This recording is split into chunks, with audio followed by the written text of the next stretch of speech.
On this edition of the program, a midterm convention and twins. Also, how the Democratic Party shutdown of the federal government will happen and a guess on when. Plus, I do the impossible and probably the inadvisable and take the nicest man in political media, Howard Mortman of C-SPAN, and give him a political quiz that is designed to humble and humiliate him for you, the viewing public. I'm a very bad person. It's all coming up. The following is brought to you by Just Another Pilot.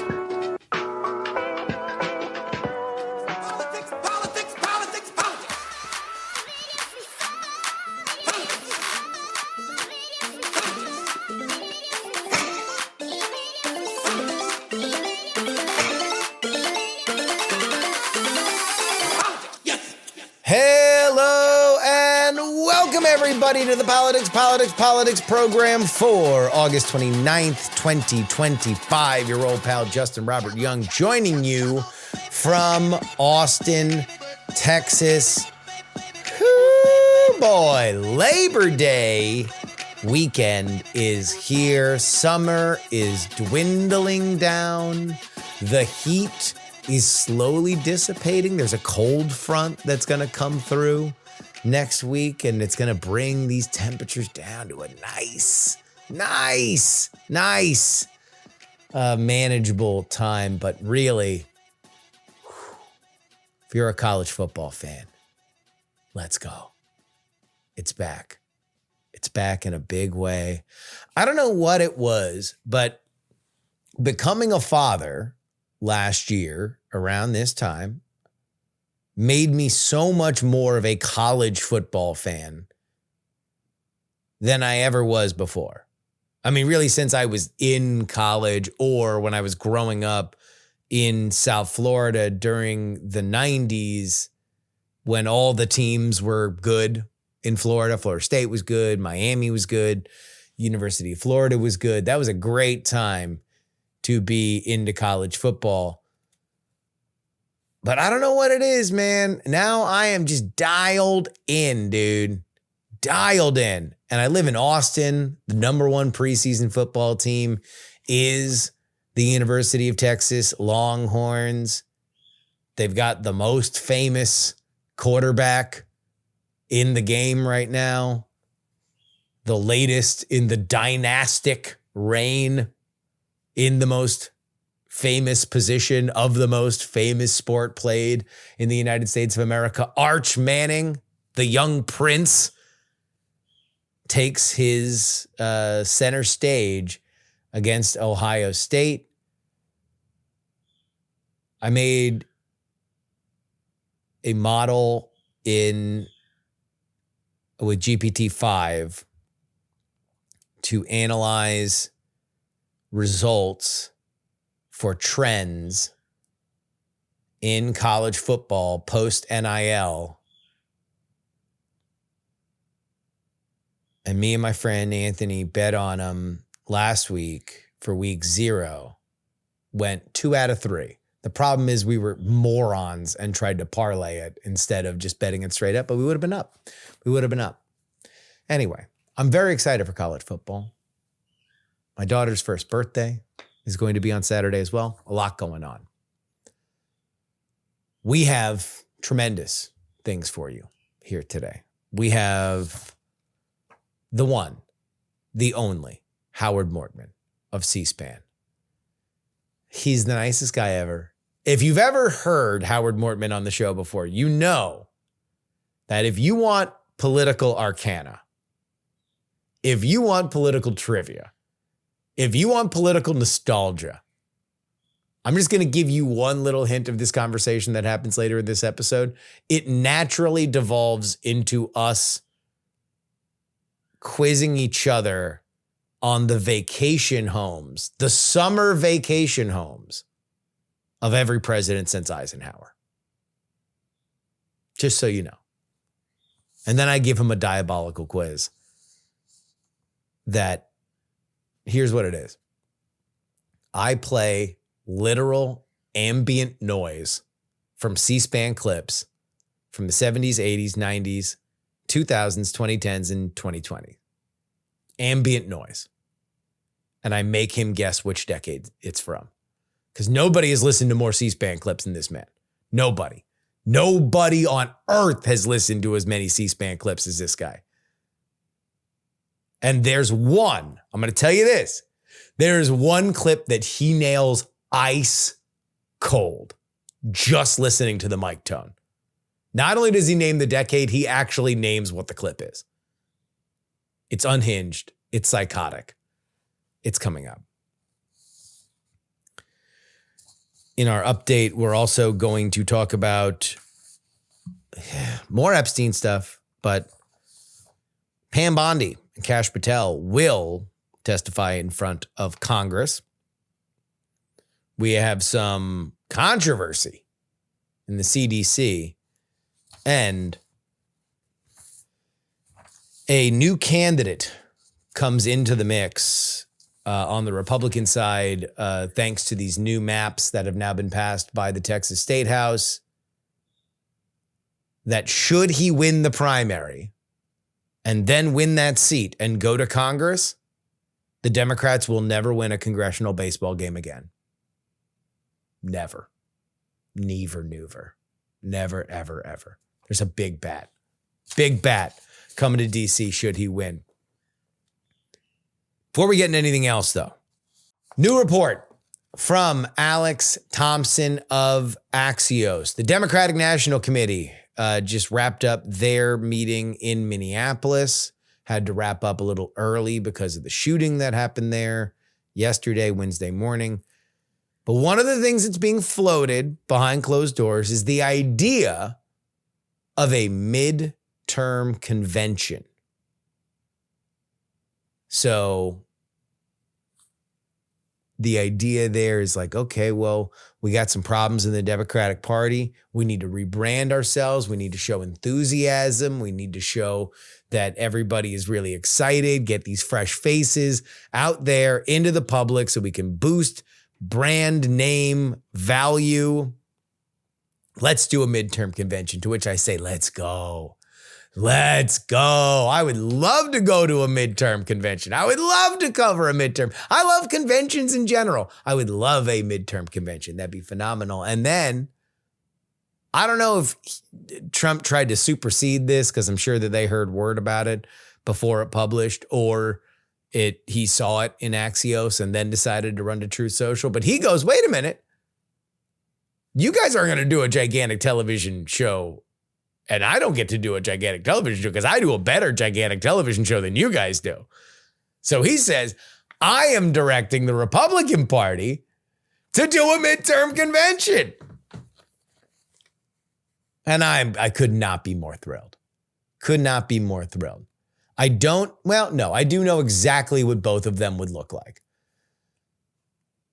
For whatever you will say about the Democratic Party, the one thing that has not atrophied over the past 15 years is their rigid ability to throw an extraordinarily scripted convention. So I would imagine that we will get a likely overtight, overwrought convention from the Democrats. The Republican one would be essentially an overstuffed Trump rally. Now, I don't know what that would look like. Do you do multiple days? Do you do one night? You'd probably be able to commandeer a lot of television time.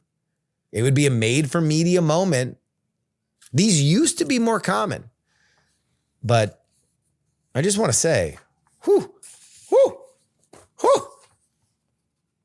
I love it. I love it. Go forward. Give me not one, but two conventions. Here's something else from Axios. I will read directly here. Democratic congressional leaders are landing on the reversal of Medicaid cuts in the One Big Beautiful Bill as their primary demand for helping avert a government shutdown. Avert a government shutdown. You know, I am of journalism. I am a media man through and through. That's where I come to this from. I do not come to this from a partisan political perspective. I come to this from a media perspective. And I am often one of the purveyors of the idea that journalists are not really as biased as you might think. However, I would be lying to you if I was not aware of the complaints that people on the conservative side have with their coverage. And this is the kind of stuff that brings people to a boil. Because I'm going to tell you that the Democrats deciding that they are going to rely on the reversal of the Medicaid limiting of exposure for Medicaid stuff, which essentially pushes it onto the states because the states need to rebalance, blah, blah, blah. Whatever. You can describe it as the Democrats describe it as the Republicans describe it. That doesn't have anything to do with what the Democrats want to do right now. What the Democrats want to do right now is shut down the government. And because they have branded themselves as the party that understands how important government is, and that they don't shut down the government because they can't get their way right now. And they often point fingers at the Republicans for doing exactly that. They need a cause that they believe is as politically explosive as possible. They want a cause that will frame the midterms, which means that they want to run on Medicaid cuts for the midterms. Medicaid cuts in rural hospitals for the midterms. We'll have plenty of time to discuss whether or not that's a good strategy. I got my doubts, but we'll see how it plays. The one thing that is for sure is that Democrats are going to shut down the government. They are going to shut down the government. And this is going to be why. So everything else that plays out now over the next few weeks, because Congress is getting back after the Labor Day holiday, everything else that plays out, just know it is just so many shiny panels on a train that was already put on a track that knew exactly where it was going. So what's going to happen now is that Republicans are going to try and pass a continuing resolution, and Democrats are going to have to agree to do it, or they're going to have to stand and fight. I don't believe that Chuck Schumer or Hakeem Jeffries will be able to keep their jobs if they do not allow the rank and file of their caucuses, respectively, to do what they want to do, and that is shut down the government. When that happens, well, September 30th is the first deadline. Whether or not we pass a continuing resolution and to where, who knows? But Senator Elizabeth Warren had this to say. If Republicans want Democrats to provide votes to fund the Trump administration, they can start by restoring the health care that they ripped away to finance more tax handouts for billionaires. This fight is about saving health care and lowering costs for millions of Americans. All of this has begun because Schumer and Jeffries issued a letter to their counterparts in the majority, Speaker Johnson and John Thune, saying the following.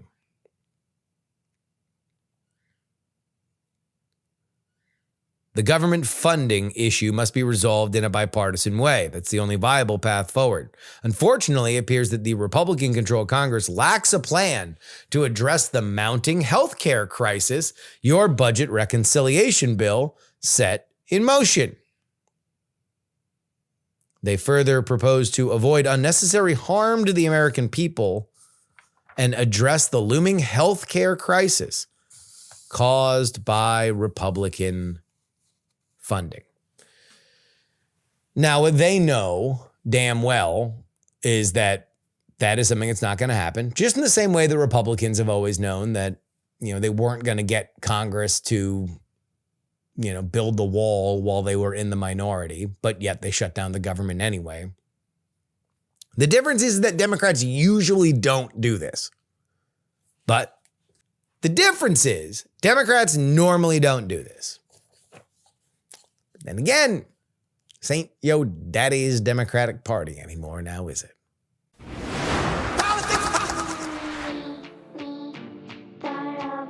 This is your update, brought to you by TakePoliticsSeriously.com. Head on over there right now. Get your 2 Modus episodes each and every week. And, breaking news is breaking news is breaking news. Obviously, we had incredibly somber breaking news yesterday. We did our best to kind of put on our serious news hats and cover that as straight ahead as possible. If you have been living under a rock, 2 children aged 8 and 10 dead from a shooter at the Annunciation Catholic School while they were in mass. A lot swirling around it. The identity of the shooter, who was a trans woman, also published a lot of videos online before it happened. I will only add this from a media perspective in watching some of the coverage that has happened. There does seem to have been a change in how this has been discussed. Specifically, the shooter's pronouns have predominantly been male and he. That is not, by the time that this lunatic shot and killed 2 children, they went by a female name. And I do think in years past, even a criminal who had killed themselves would have had their pronouns spoken of in a certain way. That would have been the most recent pronouns that they had gone by. That has not only not happened in media reports, but I've seen Democratic politicians say he and him. Maybe it means something. Maybe it doesn't mean anything. But if we talk about the vibe shift, if we talk about stuff like that, I don't know. Just something I noticed. Let's talk more about Jeffrey Epstein. 2 top I literally almost read this as 2 top Jeffrey Epstein Department officials, which it might as well be. 2 top Justice Department officials will testify before the House Judiciary Committee amid fallout from the Jeffrey Epstein case. FBI Director Kash Patel is set for September 17th, with Attorney General Pam Bondi appearing October 9th. Both will also outline elements of a crime bill President Trump wants Republicans to draft. The focus will be on DOJ's handling of the Epstein documents. Republicans have pressed for more disclosures after chaos over withheld files. The DOJ began releasing some records last week, while ex-Labor Secretary Alex Acosta, who was part of the initial deal when he was in a previous job in Florida, the sweetheart deal, quote unquote, that Epstein got, he will testify separately on September 19th. Lawmakers are vowing to keep pressing for transparency. Ghislaine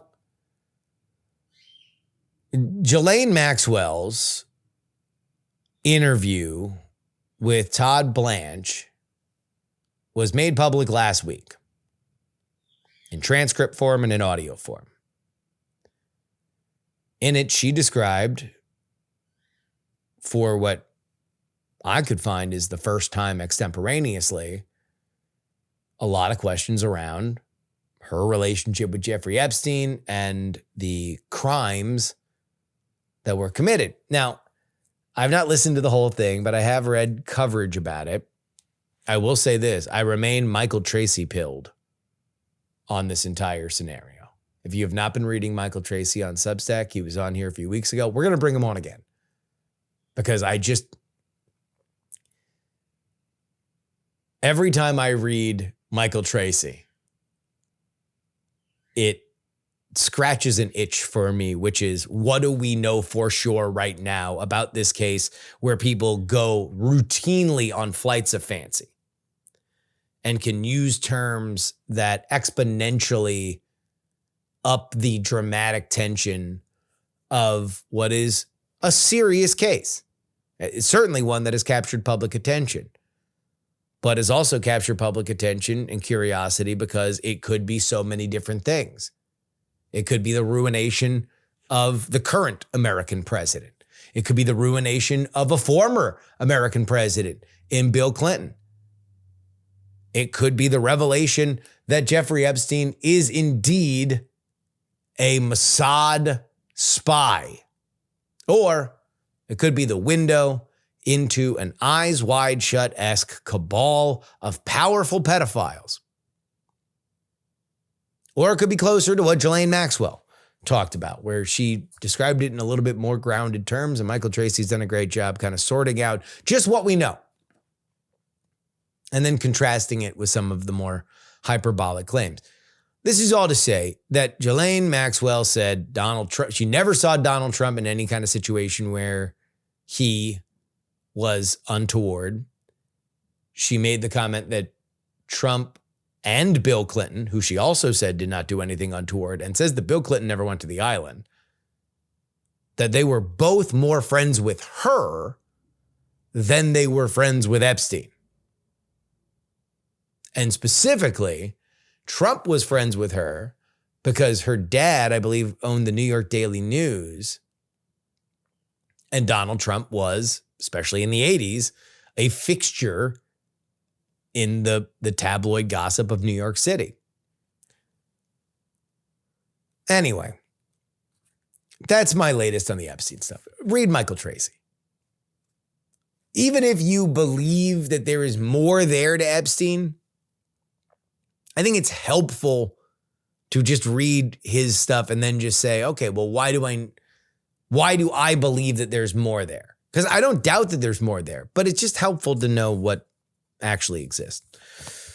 This story, oh boy, made a stink online. Health Secretary Robert F. Kennedy Jr.'s revamped CDC vaccine panel will meet September 18th and 19th following turmoil within his agency. Kennedy previously fired 17 members of the Advisory Committee on Immunization Practices, replacing them with vaccine skeptics, one of whom has already resigned. The meeting will cover COVID-19, hepatitis B, MMRV, and RSV vaccines, with possible votes on the matter. The shakeup comes after CDC Director Susan Monarez was fired amid leadership resignations and dispute over vaccine policy. Critics, including Senator Bill Cassidy, demanded that the meeting be postponed, citing concerns about legitimacy and scientific rigor. Public comments are open until September 13th, with priority for early requests. RFK also on Fox News saying that likely during a testimony in front of Congress, he will reveal the origins of autism. Obviously, this is something that is tremendously controversial. Some would say thoroughly debunked, but yet is an issue that RFK Jr. and many Americans find very, very passionate.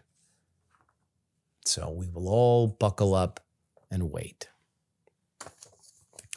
Finally, former Major League Baseball first baseman Mark Teixeira, today, as I record this on Thursday, launched his bid for the open congressional seat that has been vacated by Representative Chip Roy, which before the new maps, I was represented by. I was in Texas 21. Now I have been subsumed into the full liberal blob of the one Austin district. Used to be 2 Austin districts, Lloyd Doggett and Greg Kazar. Now it'll just be Greg Kazar, or he's the front runner. He's going to run for that seat. But Mark Teixeira, the former Texas Ranger, the former New York Yankee, he is now going to be running for Texas 21. Quote, I'm ready to answer the call and serve my country, my state, and the conservative principles that have made Texas the envy of the nation. Teixeira said that he moved to Central Texas in 2021. Me and Mark Teixeira, we got something in common. Uncommon, though, is that he has become an active member of the local Republican and Christian communities there. Look, I don't know who else is running for that seat, so I don't know whether or not he's going to win. I'm going to say if he does win, dude, it's a wrap. It's a wrap for the Democrats in the congressional baseball game. You know, we had Greg Stubbe, I always forget that one, on the show a few weeks ago. And he is the pitcher. You know, he was a former college baseball player. Not Mark Teixeira. Mark Teixeira literally took professional at-bats in Nationals Park at a major league level. So, yeah. No, I mean, I don't know who the most liberal baseball player is, but the Democrats got to get recruiting, if even just for the baseball game. That is your update. TakePoliticsSeriously.com, where you need to go if you want to support this show. And now, get ready. Open your heart and be ready to smile. Howard Mortman is here.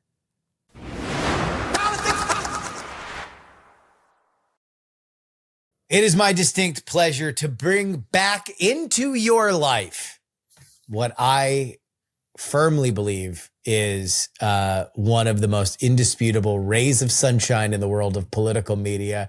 It is the Director of Communications for C-SPAN, Howard Mortman. How you doing, buddy? I'm doing great, and always believe in transparency. Just so you know, your viewers and listeners know, even though I'm in the C-SPAN radio studio, this is basically a prop. This is just, it's not hooked up right now. I'm yelling at my Dell laptop right now, just so you know where the sound is coming from. But it makes me look good. So that's what it does make you look. It does make you look amazing. Of course, Howard is the host of The Weekly, which has moved into a new era. Not only is it just the raw political archives that you know, love, and crave, but there's a new wrinkle to The Weekly. Tell all the listeners about it. Justin, you're amazing, Justin. You've made the slightest change in a small podcast into a earth-shattering moment here, but I appreciate it. Thank you. Yes, we have now gone from 16 minutes to 17 minutes. No, not there we go. Yeah, the change is we've started to incorporate some original interviews, and we're bringing some guests on. You, Justin, Robert Young, were the first person we brought in, because back in March for C-SPAN's anniversary, you came on with Jen, Bryony, and Andrew Heaton, and did a great moment, your most memorable moments from the House. That was the first time in The Weekly that I've been at the helm that we've done an interview and interaction. And, you know, the calls and the letters across America saying, if that's Justin Young, we want more of him. And just, it was nonstop. No, nobody cared. But but it worked out well. And you guys were the pioneers of that. And so we've done a couple since. It's a lot of fun to bring in people to talk about the clips like you did on that first program. So one of the reasons why I thought this was a slam dunk idea for your podcast is just because C-SPAN has quite possibly the highest approval rating in Washington, D.C. for anything right now. I don't know if whiskey has as high of an approval rating in D.C. as C-SPAN does. Everybody loves it, which means you can get guests from every corner of the political spectrum. And if there's one thing that binds together everybody in politics and media in a town that is run by politics and media, it is political nerdery, for which The Weekly traffics in on a level heretofore unseen. So here's what I can do at C-SPAN's podcast, The Weekly. I can bring in guests, pretty good guests, meaning people with a sense of history and analysis. I can find the video clips to play for them. But what I can't do, being C-SPAN, is provide an opinion, provide perspective, or even like anything outside the narrow confines of subject, verb, object. So the guests allow me something that's been missing and very important, and just more explanation of why something happened and what it meant. And it could be serious or fun, but it gets me in a realm where I wanted to be, and that's explaining more explanatory, but I can't do that personally. So top shelf, top level guests come in and provide that kind of perspective for the clips. Give us some of the bold-faced names, aside from myself and my co-hosts on the We're Not Wrong show, that have been on The Weekly since you've allowed them. Well, permission granted. I will start with the boldest of them all, and I will preview we are taping this on Tuesday, August 26th, but on Thursday, August 28th, does the name Kirk Beto mean anything? Hey, our old boy, Kirkpatrick, on the program. In fact, I think he recorded with me right before he biked over to C-SPAN to record with you in studio. Yeah, and by the way, that's when we instituted the new, if you're going to be on C-SPAN radio, you have to shower first rule after he biked over here in the amenity. Exactly. But that's understandable. So Kirk, a friend of old Kirk, when he rolled into the studio. Kirkpatrick, a friend of all of ours, he is going to be on. We've already taped it, and it came out great. It's going to be an episode devoted to presidents and vacations. And the premise is we have clips going back, actually, since Eisenhower, of presidents on vacations. Why do they take them? What does it mean? How long? Where do they go? And Kirk is sterling. Kirk is spectacular. He is a man of vacations, so he knows the genre. Man of leisure. Man of leisure. Yeah. Man of leisure. Our man Kirk Beto. So, but no, he brought his A game. He was absolutely fantastic. So that's going to be, depending on when this appears, it's going to be Thursday, August 26th, dropping at 4 a.m. Kirk Beto. The premise is, by the way, it's the end of summer vacation. Labor Day coming up. Exactly right. So that's the flimsy premise for me to score a Kirk Beto appearance. After Kirk Beto, I know it's, I hold on to your hats and seatbelts after Kirk Beto, but I have coming up in September. We haven't taped this yet, but he's already said yes to do it. So I feel on safe ground promoting it. Carl Cannon is with Real Clear Politics. And Carl Cannon is a great presidential historian and baseball lover. And Carl Cannon is coming on because I have found clips of politicians referencing and talking about the World Series and Major League Baseball playoffs. The premise being politicians come this the fall, particularly in campaign season, always talk about the World Series and make analogies to that. So I'm going to have Carl Cannon on. I'll play the clips. Then he's going to give us two things: what's happening in politics and what was happening in the baseball playoffs. Yeah. So I'm looking forward to that one. That's phenomenal. Carl Cannon was somebody that I met in the C-SPAN booth during the conventions. And let me just say, a very quick wit, very few guardrails when he is in a relaxed and private setting. I could not, of all the people that I met, like to have somebody just do a Mystery Science Theater hour narration of the guests and personalities that were parading through the Republican National Convention. One of the highlights of my time in the C-SPAN booth was an unfiltered Carl Cannon, just free associating with. There's a line that I can't even repeat about a public figure that periodically I try to remember the exact verbiage because it was so funny. I love the vision of me, you, Carl Cannon, and Tom Servo in the. There we go, just in silhouette. Yeah, exactly. Right. All right, real quick. You mentioned vacation homes. I'm sure that you probably go through this on your Kirk Beto podcast, but off the top of the dome, can you from Eisenhower name the locations that each president vacationed in? So here's the deal. Eisenhower, get ready for this, 6-week vacation. And he ended up 6 weeks in outside Denver, Colorado, fishing. Okay. Okay. Boy, you have. Yeah, I know the buzzer is going. Well, There we go. So Kennedy's easy. Kennedy's are easy. Hyannisport, right? Yeah. Is that LBJ. Right? LBJ would be Texas, obviously. His ranch Austin, Austin, Johnson City. Well, there we go. One day it's going to be Young City, named after Justin Young, I think. It's a good one. Then LBJ, Johnson City. Good. That moves us on to Nixon. Where did Nixon vacation? Well, that's a good one because I'm going to guess San Clemente. Although, is that one of those asterisks where you almost have to say San Clemente, or am I forgetting?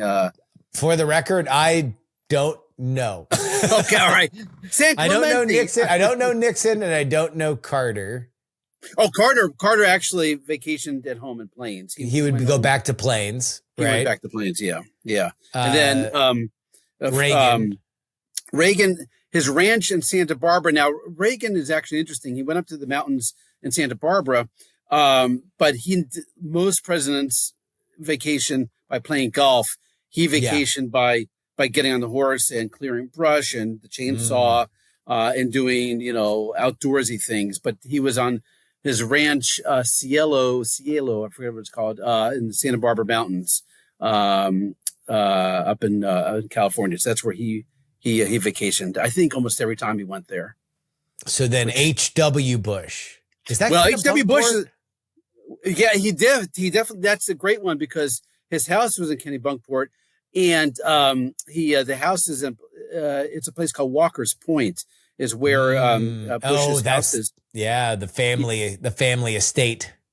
Exactly, and it's kind of interesting. That one's actually interesting because this is the first time in modern time that a president really took over a small town. That the press corps, everybody has to go to Kennebunkport and then go to his place, the even smaller place, Walker's Point, and then he would have press conferences outside his house. For instance, he announced Clarence Thomas for the Supreme Court outside his house, outside of Walker's Point. Yeah, Walker's Point, Kennebunkport. Exactly. The coup against Gorbachev was August 1991. And Bush was up there at the time, too, for that. So that actually was a great example of news happening while a president is on vacation. Clinton.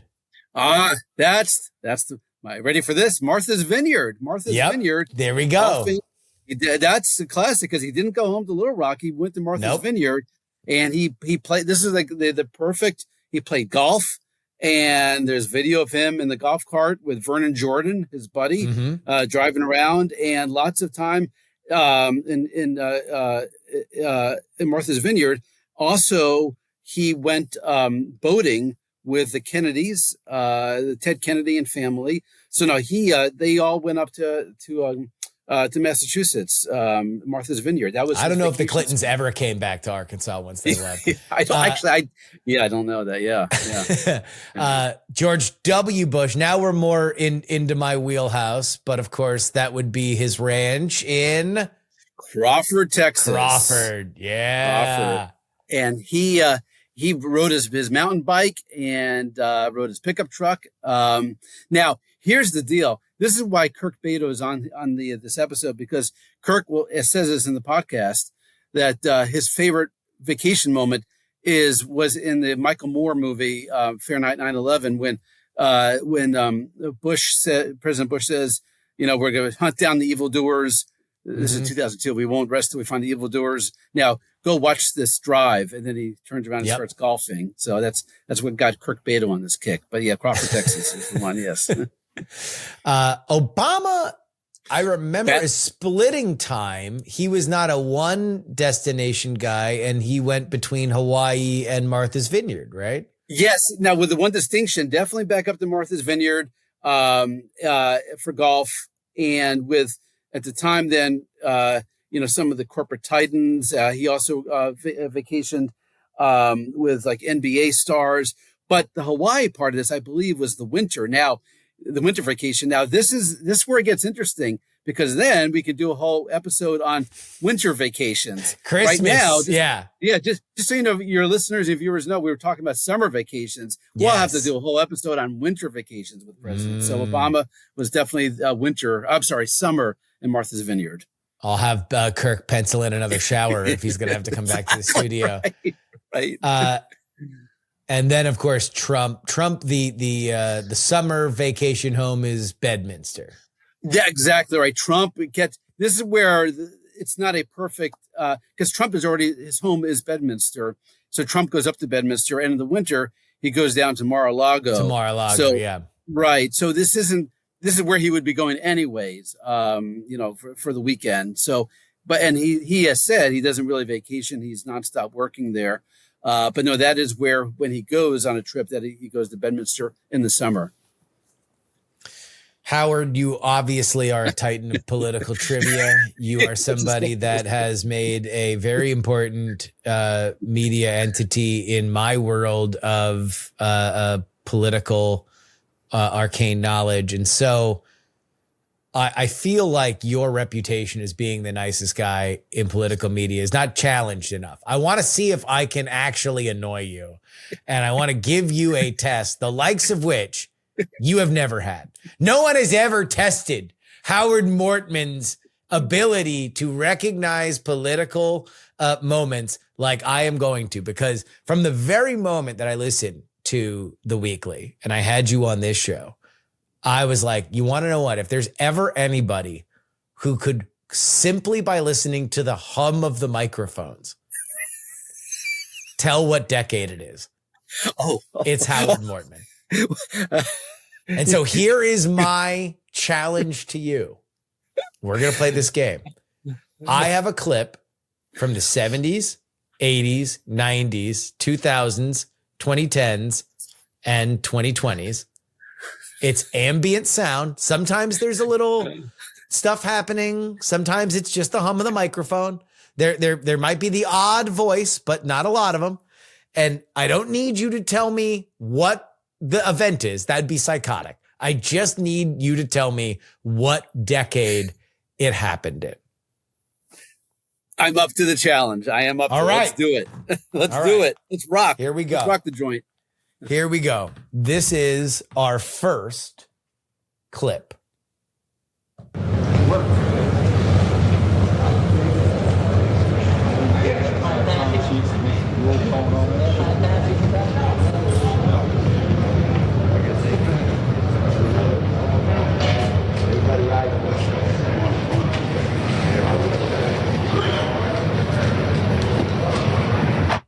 All right.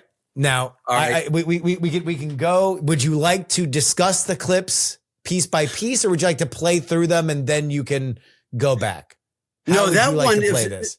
Well, let's just discuss that one. That had a lot of foreground rustling going on, which makes me think the microphones weren't that advanced, but you still picked up the background noise. I'm going to go, Justin. I'm going to go with the 1990s for that one.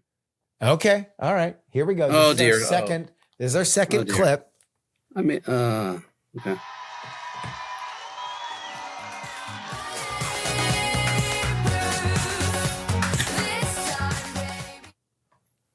That is your second clip. All right, that's 1970s. It's 1970s. Although, for some reason, I had in mind Sean Connery saying "send one ping," but I don't know why that maybe that didn't work. Okay, all right. All right, here's your third clip.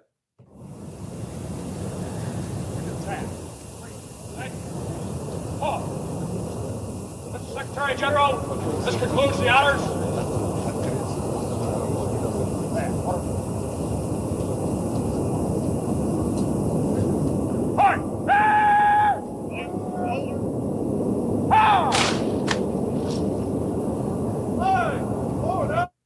All right, that is your third clip. That's a great one because it clearly is outside for a 21 gun salute. I'm thinking presidential inauguration. But I thought I heard the word Attorney General.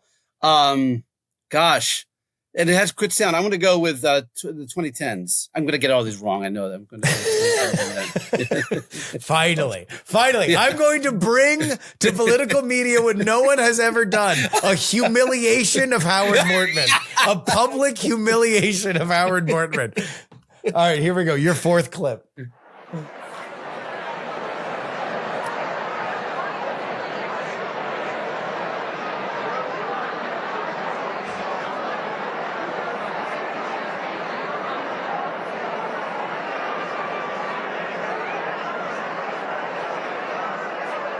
I will say that this one is by far the most difficult because it has the least context to it. Yeah, that's a tough one, but these are all fair, by the way. You're playing by the rules as equal ground. No, if I fail this, the fault is entirely on my shoulders. Again, that sounded outdoorsy, which makes it even tougher. I'm gonna guess the 2000s, the aughts, for that. Okay, here we go. The last two that we have to play here.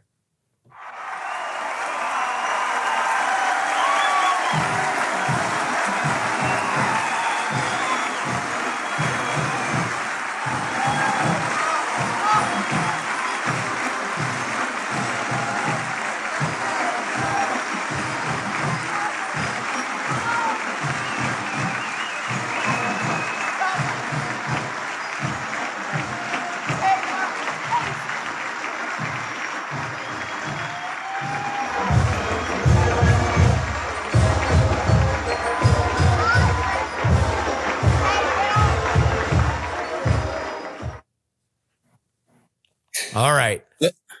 Well, if I approach this like wine tasting, I pick up a scent of inauguration parade and a hint of gooseberry. So you get a nose of inauguration. I get a nose of inauguration. Yeah. A slight. I'm swirling around a little bit of Pennsylvania Avenue. I'm going to go with an inauguration, and I'm going to double guess the 1990s for this one, a 1990 inauguration parade. Okay. All right. And here's your final one. You were playing Silk by the Vest. I can't detect how bad I'm doing. Here we go. The last clip. 30 seconds.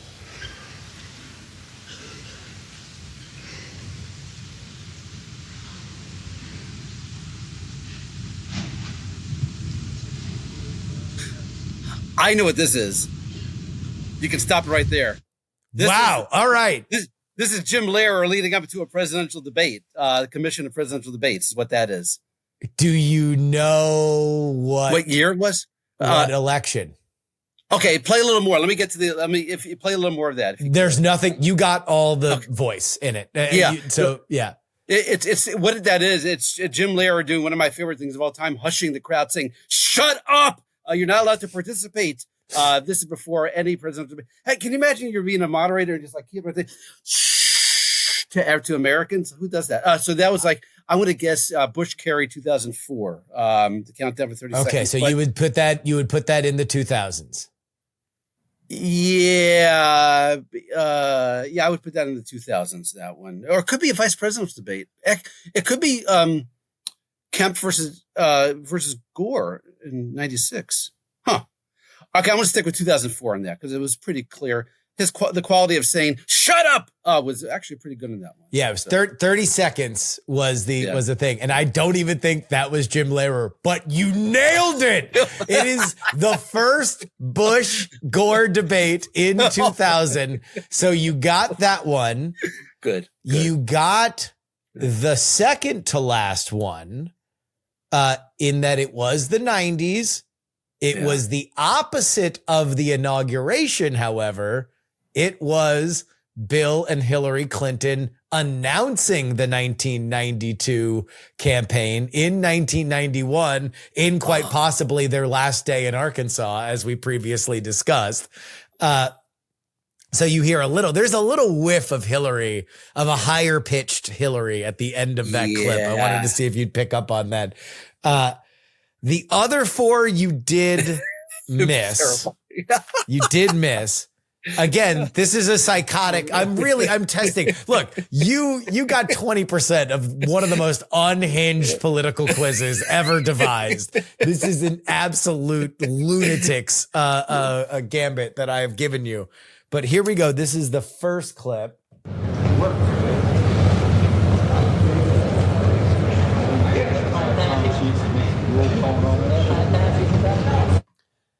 That is from the 1970s because it is the first bit of footage that C-SPAN ever broadcast. That is the first House session broadcast by C-SPAN.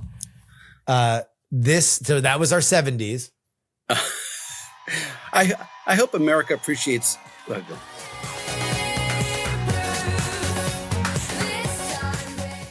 Now, I know that among your many skills of all the hard drive space that you have in that glorious brain of yours for political knowledge, wait, culture, is it congressional baseball game? And that can't be the congressional baseball game 1982, is it? Okay, no, keep going. All right. In fact, that is the song Bulletproof, which came out long after the 70s and the 80s. This was a 2000s and 10s era song, but that was the last Biden campaign appearance in 2020.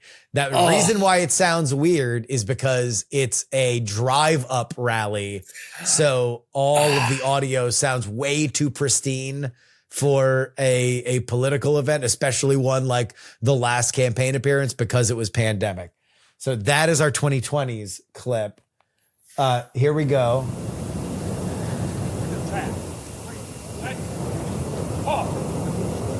Mr. Secretary General, this concludes the honors. So that was the hint in there. That was indeed a field parade, a military field parade, but it was not Attorney General. It was Secretary General. It is our 1987, I believe. Here, let me double check this so I don't get emails myself. 1987, the welcoming of Mikhail Gorbachev to the White House by Ronald Reagan in 1987. That is sensational. That's a really good one. I want America to appreciate the brilliance of Justin Young right now. I want America to sit back and just behold what we have observed here, a demonstration of Justin Young just being America's please do not, because this last clip, which by process of elimination for those of you keeping score at home, playing the home version of our game, has to be the 2010s. And it's literally just random live mic audio from the White House Correspondents Association dinner in 2016. Like that one, that's just unhinged, psychotic. Like that one's just stupid. Like all right. There's no way for you to have gotten just the random murmurings in the basement of the Hinckley Hilton at some point in the 2010s. I'm going to call up Pakistan and tell them, forget nominating Donald Trump for Nobel Peace Prize. Justin Young, for this demonstration, should be earning some kind of Nobel Prize. Chemistry, perhaps. Physics, definitely. This was awesome. I can't believe you got 2 out of the 6. I thought the whole time I'm doing this, I'm like, this is way too hard. This is so stupid. I can't believe I'm just going to humiliate my friend Howard Mortman on the show. And no, you got 2. You nailed 2 out of the 6. That is like so much better than I was expecting anybody to have done. I have to tell you, I've done a compilation of politicians and BlackBerry feedback. Remember 20 years ago, everybody had feedback and microphones. And somewhere, that's exactly it. And I've like politicians all like on the floor of the Senate checking their BlackBerries. Will you please turn it off? And it's just nonstop feedback, and it's a lot of fun. This reminds me of that, but yours is masterful, Justin. Well, let me ask you. Let me turn the tables as if we were on an episode of The Weekly, but you can't interview yourself, so I can interview you. What are your favorite, just random, just the C-SPAN treasures, just the little clips or hard to find trinkets in that glorious vault of C-SPANs? So to put a serious hat on for a second, it's when you can, I'll just say what I just did moments before coming on here as an example of how people, educational benefit. I just tweeted out, Justice Antonin Scalia in 2006 on a panel discussion of civil liberties, talking about why he opposed the flag burning law that was passed in 1989 and why he supported overturning it. The educational benefit of that is because right now, as we're taping this, President Trump signed an executive order outlawing flag burning. And when it's like technically, if you burn a flag, then they'll work extra hard to see if you've broken another law, because it's not illegal to burn the flag. Yeah. And that is exactly the point that Scalia makes in this clip from 2006, saying you can get them on, you can't burn leaves in the street and you can't burn trash.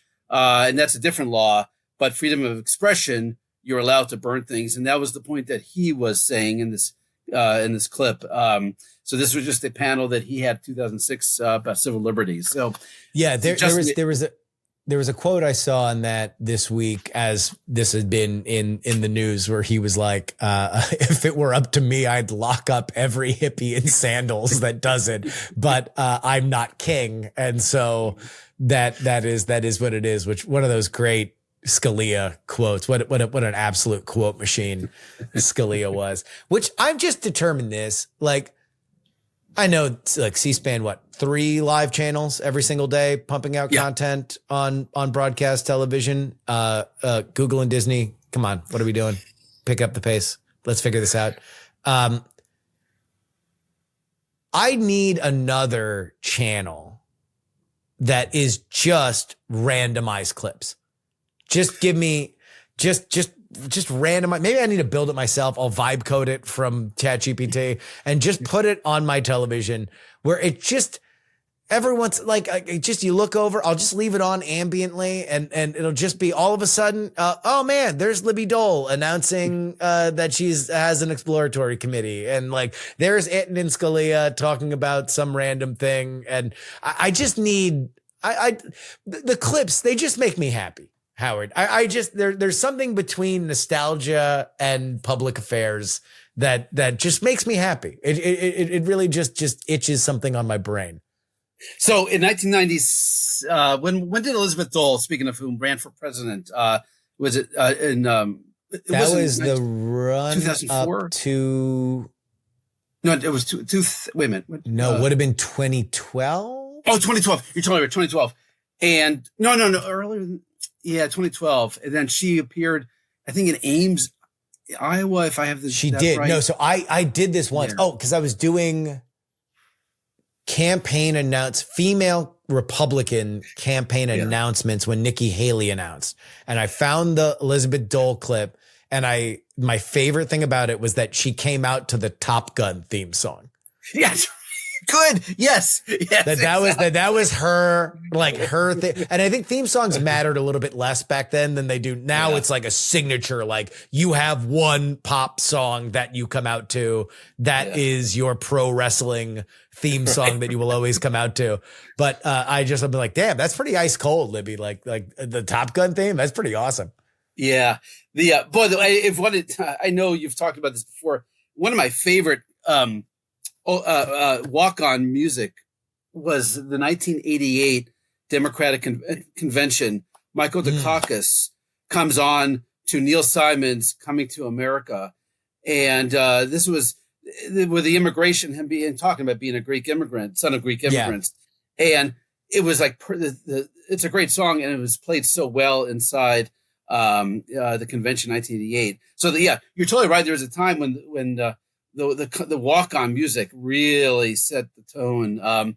Bob Dole, I think, once toyed around with using the Pearl Jam song "Better Man." Can't find a better man. And Pearl Jam got mad, and but that's the thing, is like, at a certain point, people say "can it," and they're just going to use it anyway. Right. Dude, that's got to be. I got to come back on the weekly, and we just got to do top theme songs, like top 10 walk-on musics. Cause I don't know. I mean, I can't remember an Obama one. I mean, obviously Hillary Clinton burnt out Fight Song to the point where I think there's still journalists that have PTSD from it.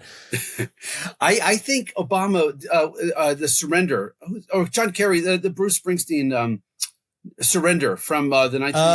Money's all right, Nanny's all right. And that's it. That's right. Surrender. Wait a minute. No, I think. Wait, that's not Springsteen. That's not Springsteen. No. I think it's like Dinosaur Jr. or something like that does. Yeah. I was going to go with Luna, but all right. Yeah. No, Surrender. Daddy. No, Daddy's all right. We just got to let it surrender. No, that's Ozzy Osbourne, isn't it? No, it's not. No, Surrender. Daddy's all right. I'm embarrassing myself to your nationwide audience. Cheap Trick. Cheap Trick.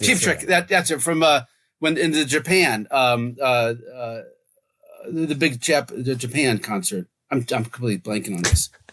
Yeah, but Bruce Springsteen, he does is a Never Surrender song, and the Born in the USA album. Born in the USA. I think that John Kerry used that song in his. I think wasn't there a fight with Reagan and Springsteen about Born in the USA because it was like pop. That was like when it was initially popular and Reagan started using it, and then Bruce got mad about it.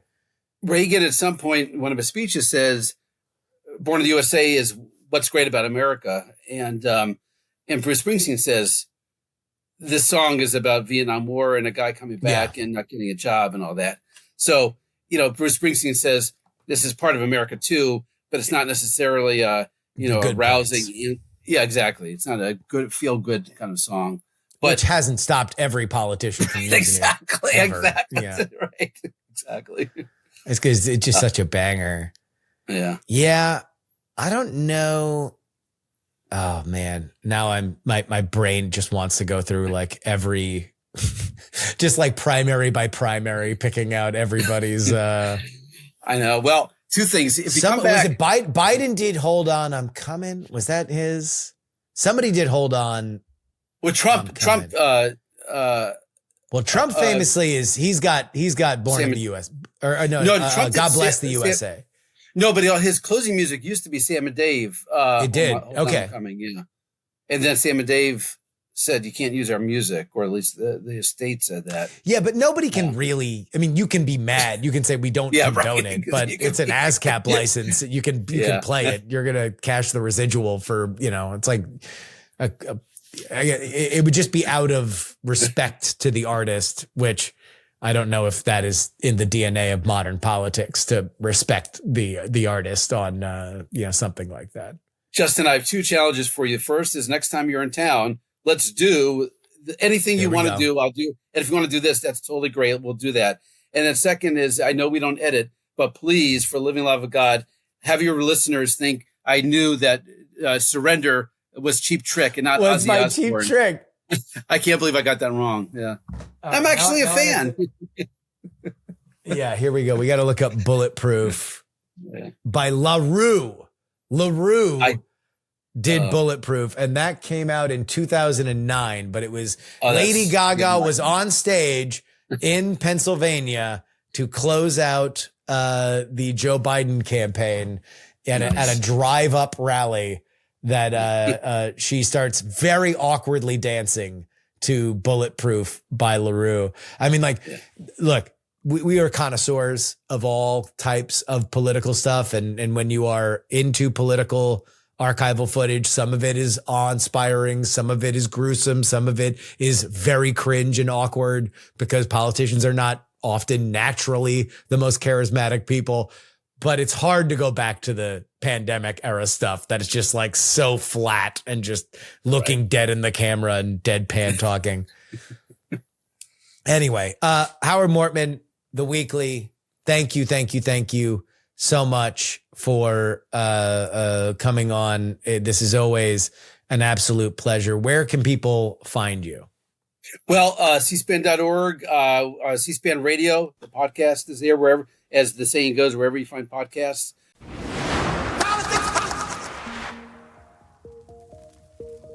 And that'll wrap it up for us today. And really, for us, in the most boring summer of the 4-year calendar. Just so you know, this was the boring one. Because remember, 2 out of the 4 are campaign summers. Always exciting. And then 1 is closer to the presidential election and after the midterm. So it's always more exciting because we're talking about who's getting ready and who's already announced and blah, blah, blah, blah, blah. This is the boring one. Didn't seem particularly boring. Politics, written and hosted by me, Justin Robert Young, for Dog and Pony Show Audio in Austin, Texas. Send me an email, theyoungamerican@gmail.com. Find, follow, and share clips of the show. TikTok, Justin R. Young, X, Justin R. Young, and on YouTube. We love the YouTube. We love our YouTube community.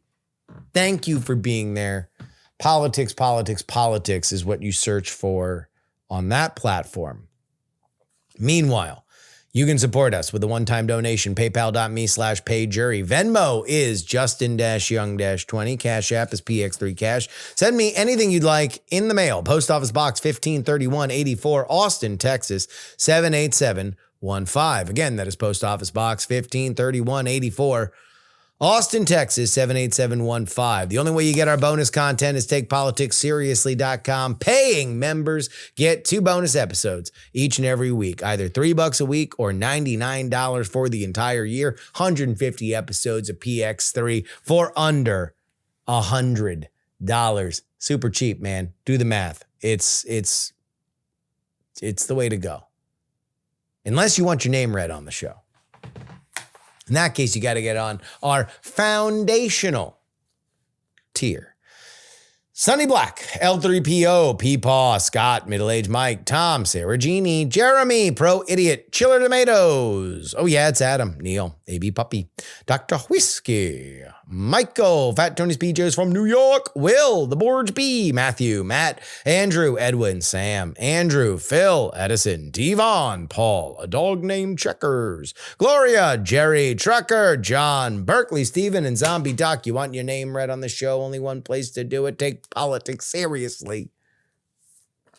.com. I hope you guys have a great Labor Day. Everybody who's out at the cons, out at Burning Man, out at Dragon Con. Oh, good times. Good times.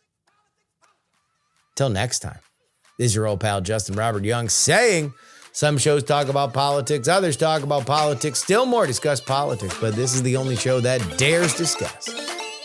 Oh, 3. Diamond Club hopes you have enjoyed this program.